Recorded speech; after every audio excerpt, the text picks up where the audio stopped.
La politique de Platon, livre 9e, suite. Mais alors, repris-je, n'oserons-nous pas avancer que les désirs relatifs à l'intérêt et à l'ambition, quand ils suivent la science et la raison, et recherchent avec elles les plaisirs que la sagesse leur indique, atteignent les plaisirs les plus vrais qu'il leur soit possible de goûter, parce que la vérité les guide et les plaisirs qui leur sont propres, s'il est vrai que ce qu'il y a de meilleur pour chaque chose soit aussi ce qui lui est le plus propre. Mais c'est bien ce qui lui est le plus propre. Lors donc que l'âme tout entière suit l'élément philosophe, et qu'il ne s'élève en elle aucune sédition, chacune de ses parties se tient dans les limites de ses fonctions, pratique la justice, et de plus récolte les plaisirs qui lui sont propres, les meilleurs et les plus vrais dont elle puisse jouir. Certainement. Mais quand c'est l'un des deux autres éléments qui domine, il en résulte d'abord que cet élément ne trouve pas le plaisir qui lui est propre. Ensuite, qu'il oblige les deux autres à poursuivre un plaisir étranger et faux. Il en est ainsi. Mais n'est-ce pas surtout ce qui s'éloigne le plus de la philosophie et de la raison qui produira de tels effets? Assurément. Or, ce qui s'éloigne le plus de la raison, n'est-ce pas précisément ce qui s'éloigne le plus de la loi et de l'ordre? Évidemment. Mais ne nous est-il pas apparu que les désirs amoureux et tyranniques s'en éloignent le plus? Si. Et le moins les désirs monarchiques et modérés? Si. Par conséquent, le plus éloigné du plaisir véritable et propre à l'homme sera, je pense, le tyran, et le moins éloigné, le roi, nécessairement. Ainsi, la vie la moins agréable sera celle du tyran, et la plus agréable celle du roi. C'est incontestable. Mais sais-tu de combien la vie du tyran est moins agréable que celle du roi? Si tu me le dis.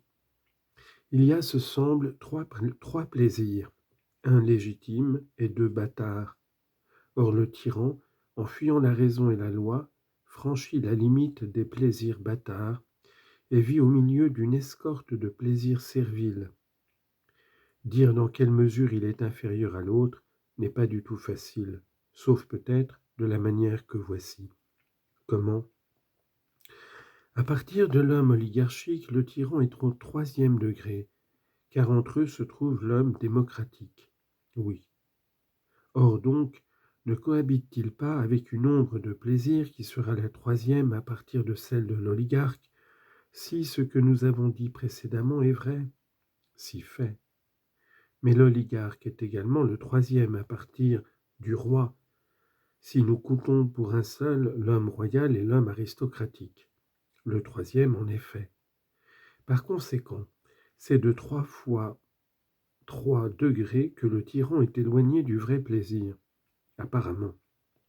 Donc, l'ombre de plaisir du tyran, à la considérer selon sa longueur, peut être exprimée par un certain plan. Oui. Et en élevant ce nombre au carré puis au cube, on voit clairement quelle distance le sépare du roi. Oui, cela est clair pour un calculateur. Et si réciproquement on veut exprimer la distance qui sépare le roi du tyran, quant à la réalité du plaisir, on trouvera la multiplication faite que le roi est 729 fois plus heureux que le tyran, et que celui-ci est plus malheureux dans la même proportion. Quel extraordinaire calcul nous fais-tu là de la différence de ces deux hommes, le juste et l'injuste, sous le rapport du plaisir et de la douleur? Et cependant, le chiffre est exact et s'applique à leur vie si l'on tient compte des jours, des nuits, des mois et des années. Mais on en tient compte. Or donc, si l'homme bon et juste l'emporte tellement en plaisir sur l'homme méchant et injuste, ne l'emporterait-il pas infiniment plus en décence, en beauté et en vertu? Infiniment plus, par Zeus, dit-il. Bien. Maintenant, puisque nous sommes parvenus à ce point de la discussion, reprenons ce qui a été dit au début, et qui nous a menés jusqu'ici. On disait, ce me semble, que l'injustice était avantageuse au parfait scélérat, pourvu qu'il passât pour juste.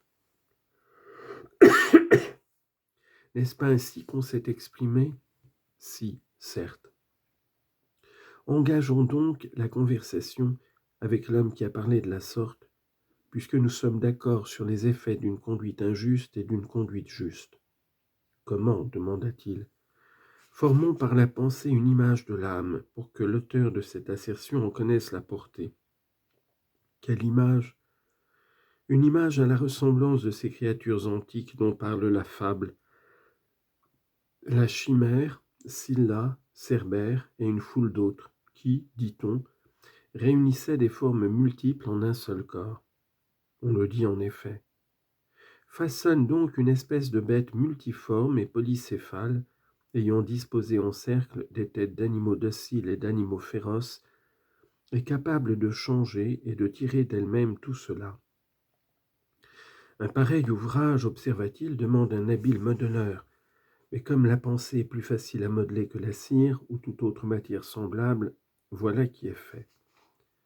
Façonne maintenant deux autres figures, l'une d'un lion, l'autre d'un homme. Mais que la première soit de beaucoup la plus grande des trois, et que la seconde ait en grandeur le second rang. Ceci est plus aisé, dit-il, la chose est déjà faite. Joins ces trois formes en une seule, de telle sorte que, les unes avec les autres, elles ne fassent qu'un tout. Elles sont jointes. Enfin, recouvre-les extérieurement de la forme d'un seul être, la forme humaine, de manière qu'aux yeux de celui qui ne pourrait voir l'intérieur et n'apercevrait que l'enveloppe, l'ensemble paraisse un seul être, un homme. C'est recouvert. Disons maintenant à celui qui prétend qu'il est avantageux à cet homme d'être injuste et qu'il ne lui sert de rien de pratiquer la justice, que cela revient à prétendre qu'il lui est avantageux de nourrir avec soin, d'une part, la bête multiforme, le lion et sa suite, et de les fortifier, et d'autre part d'affamer et d'affaiblir l'homme, en sorte que les deux autres le puissent traîner partout où ils voudront. Et au lieu de les accoutumer à vivre ensemble, en bon accord, de les laisser se battre, se mordre et se dévorer les uns les autres. Il soutient en effet tout cela, le panégyriste de l'injustice.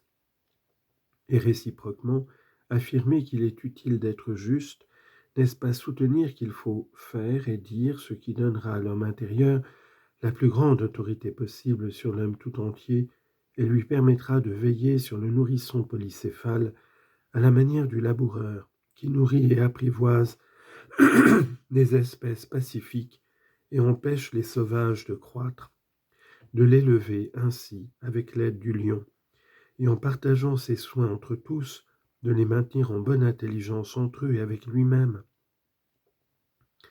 Voilà bien ce que soutient le partisan de la justice. Ainsi, de toute façon, celui qui fait l'éloge de la justice a raison, et celui qui loue l'injustice a tort. En effet, qu'on ait égard au plaisir, à la bonne renommée ou à l'utilité, celui qui loue la justice dit vrai, et celui qui la blâme ne dit rien de saint et ne sait même pas ce qu'il blâme. Il ne le sait nullement, dit-il, à ce qu'il me semble. Tâchons donc de le détromper doucement, car son erreur est involontaire, et demandons-lui, bienheureux homme, ne pouvons-nous pas dire que la distinction ordinaire de l'honnête et du malhonnête tire son origine de ceci? L'honnête, d'une part, est ce qui soumet à l'homme, ou plutôt peut-être ce qui soumet à l'élément divin, l'élément bestial de notre nature, et le malhonnête, d'autre part, ce qui asservit l'élément paisible à l'élément sauvage. En conviendra-t-il? Sinon, que répondra-t-il? Il en conviendra s'il veut m'en croire.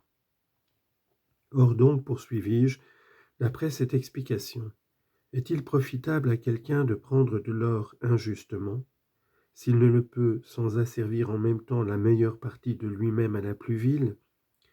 S'il recevait de l'or pour livrer comme esclave son fils ou sa fille et les livrer à des maîtres sauvages et méchants, il n'en tirerait aucun avantage, reçut-il pour cela des sommes énormes.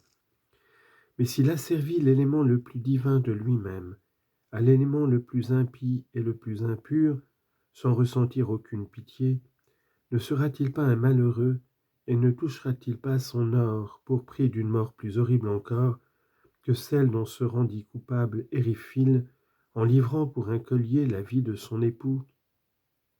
Oui, certes, dit Glaucon, car je réponds pour ton interlocuteur.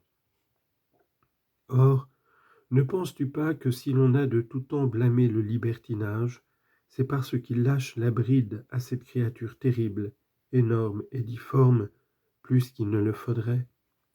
C'est évident, dit-il.